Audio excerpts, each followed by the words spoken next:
निकलती है, इसलिए वो ध्वनि मुझे अच्छी लगती है और उस ध्वनि को सुनने के लिए मैं आपके पीठ पर बैठ जाता हूँ और जहाँ भी जाता हूँ आपको अपने साथ लेकर के जाता हूँ, जिससे कि सफर मेरा अच्छा रहे, सामवेद की ध्वनि सुनता रहूं। इसलिए मैं आपको अपने साथ में लेकर के जाता हूँ। उस समय गरुड़ को वहीं पर छोड़ दिया और ठाकुर जी दौड़ दौड़ करके आए और गजेंद्र की रक्षा कर ली।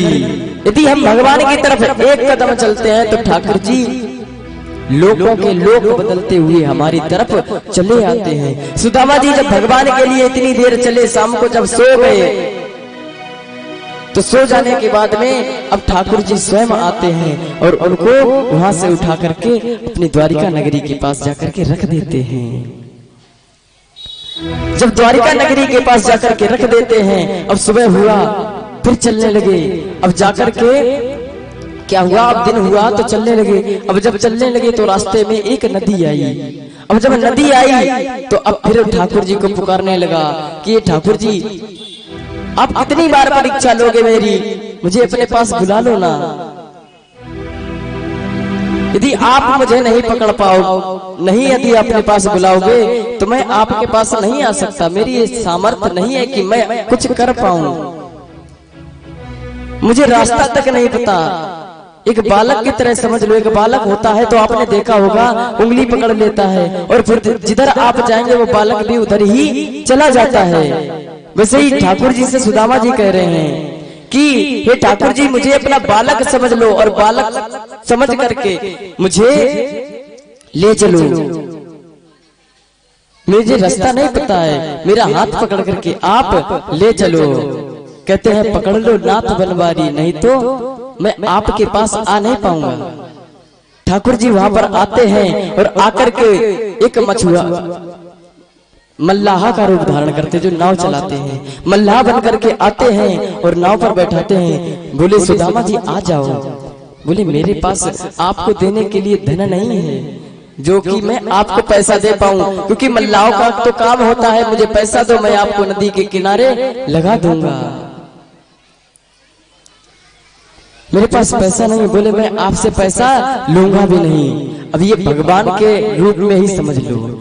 आप कहीं जाएंगे ठाकुर जी के नाम से, ठाकुर जी के नाम से यदि आप कहीं जाते हैं तो वहां पर ये मल्लाह भी ठाकुर का रूप बन जाते हैं। यदि रास्ते में नदी आई तो वो भी आपसे पैसा नहीं लेंगे और नदी पार करा देंगे। यदि हम ठाकुर जी के काम में लगे हुए हैं तो बोलो राधे राधे, जोर से बोलिएगा राधे राधे।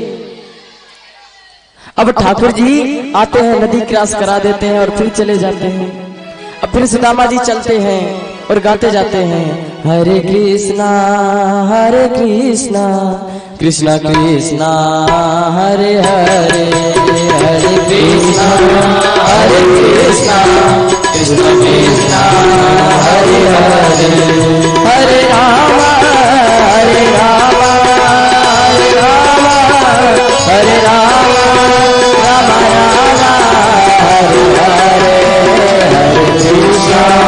हरे कृष्णा कृष्णा कृष्णा हरे हरे। अब ठाकुर जी की इन गुणगानों को, नामों को जपते चले जा रहे हैं, क्योंकि नाम ही इस कलयुग में सार्थक है और कुछ भी नहीं। भगवान के नामों का गुणगान करते जा रहे हैं और आगे चलते जा रहे हैं। अब क्या हुआ, ठाकुर जी की भी नगरी बहुत दूर है। ठाकुर जी इनको नदियां क्रॉस कराते हुए चले जा रहे हैं। अब फिर सुदामा जी लेट जाते। अब ठाकुर जी कहते हैं अब ज्यादा परीक्षा लेना अच्छा नहीं है। जैसे ही सोते हैं तो उनको वहां से उठा करके द्वारिका नगरी के पास में आकर के ही छोड़ देते हैं और फिर ठाकुर जी अपने महलों में चले जाते हैं। इधर सुबह उठते हैं तो देखा क्या कि सामने ही एक सुंदर सी नगरी है और जब सुंदर नगरी है तो उस नगरी की तरफ चले जा रहे हैं। नगरी में जाकर के देखा एक व्यक्ति मिला। व्यक्ति से पूछा कि यहाँ से द्वारिका नगरी अभी कितनी दूर है। बोले द्वारिका नगरी कितनी दूर है, द्वारिका तो अभी आप खड़े कहाँ हैं। अभी आपसे कोई कहे कि मुरैया कितनी दूर है तो आप उससे क्या बोलेंगे, यही कहेंगे कि मुरैया तो यही है। आप भांग खा के आए हैं क्या, मुरैया में खड़े होकर के मुरैया का पता पूछ रहे हो। बोले ये द्वारिका नगरी ही है। द्वारिका नगरी है? अरे वो कन्हैया का घर कहाँ है? कौन कन्हैया? अरे कन्हैया को नहीं जानते तुम? मेरा सखा, अरे वही कन्हैया जो यहाँ का राजा है।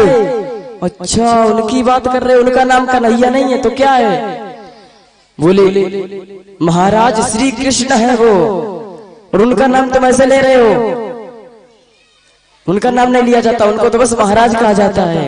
अरे हाँ, मुझे उन्हीं महाराज के घर पहुंचा दो। अभी देखिए झांकी आने वाली है, इसलिए बीच में थोड़ी जगह बना दीजिएगा। थोड़ी थोड़ी जगह बना दो। देखिए जितना आनंद देखने में आएगा उतना ही मजा आएगा। जब वो कर नहीं पाएंगे थोड़ी सी जगह में तो आनंद नहीं आएगा ना। तो जगह बना दो बीच में।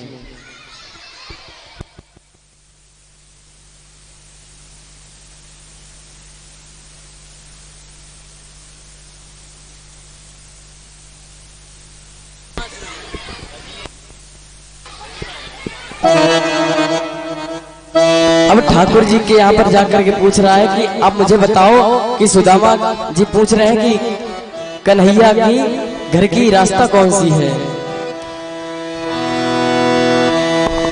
शीश पगना जगतन पे और पाए उपनई की पगना जगतन पे और पाए उपनई की धोती पति सिलती दुख तेरा गाय उपनई की सोच तुझे दयाल पुराण बतावते आपनो नाम सुदामा। पूछते दयाल को नाम बतावते आपनो नाम सुदामा। बतावते अपने नाम सुदामा। बतावते आपनो नाम सुदामा। अब उससे पूछ रहे हैं कि सुदामा जी उससे पूछ रहे हैं, द्वार जो एक नागरिक मिला था द्वारिका का, बोले सुदामा का घर किधर है?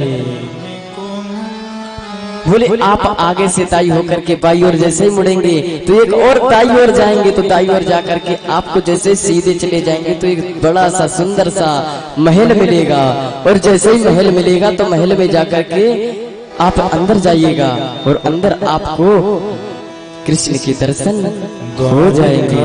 तुझे दुर्बल सोचक सुनाई वसुधा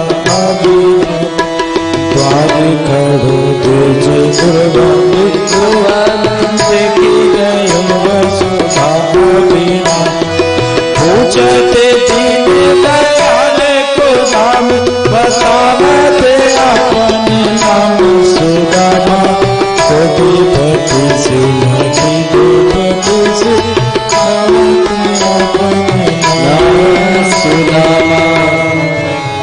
अब बाहर खड़े हुए हैं और अंदर जाने की हिम्मत नहीं हो रही, और अब अंदर जाए तो जाए कैसे? द्वारपाल खड़े, बोले पता नहीं अंदर जाने देंगे या न जाने देंगे। अब आप जाओ कहीं पर और जाकर के कोई बाहर बंदूक लेकर के खड़ा हो, और आपको पता है कि ये बहुत प्रसिद्ध जगह है,